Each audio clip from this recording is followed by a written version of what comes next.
আমাদের চুরির টাকাগুলো যদি আমরা ফেরত পাই আর নতুন চোরদের হাত যদি আমরা অবশ করে দিতে পারি, বাংলাদেশের উন্নয়ন লাফিয়ে লাফিয়ে হবে ইনশাআল্লাহ, লাফিয়ে লাফিয়ে হবে। ঘরে বসে উত্তরবঙ্গকেই আপনারা রাজধানী বানাবেন ইনশাআল্লাহ।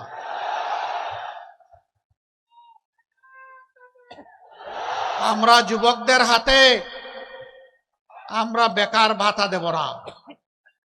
বেকার ভাতা বেকার তৈরির কারখানায় পরিণত হবে। আমাদের যুবকরা বেকার ভাতা চায় না। আমাদের যুবক যারা আছে তারা তাদের হাতে তাদের ন্যায্য কাজটা চায়। আমরা ইনশাআল্লাহ প্রত্যেকটা যুবক যুবতীর হাতকে আমরা বাংলাদেশের দেশ গড়ার কারিগরের হাতে পরিণত করি। পণ্যের মূল্য কেন পায় না জানেন? দুইটা কারণে পায় না।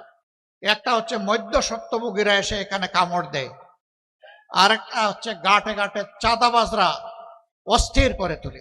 রোজকার সাধারণ খাবার এখন হবে অসাধারণ। প্রাণ স্বাদের মশলা, স্বাদ বাড়ায়, ঘ্রাণ ছড়ায়।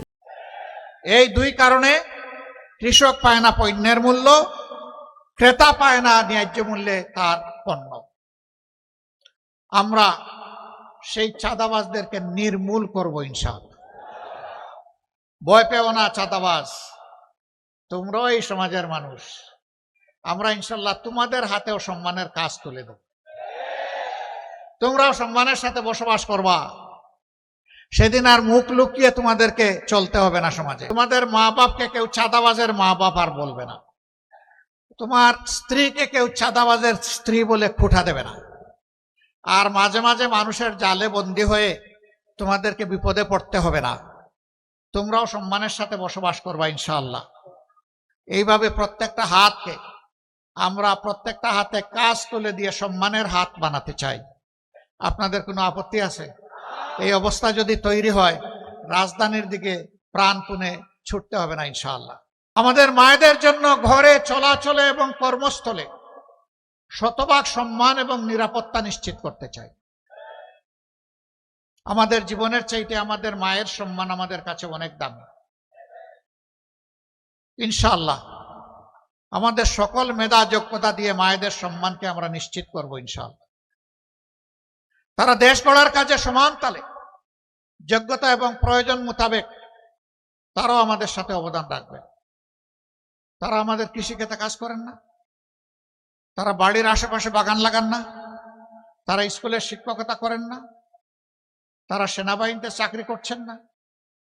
রাসূল করিম সাল্লাল্লাহু আলাইহি সাল্লাম তার জমানায় আমাদের মাদেরকে নিয়ে যেতেন যুদ্ধের ময়দানে যোদ্ধা হিসাবে। যুদ্ধের চাইতে কঠিন কোনো কাজ আছে?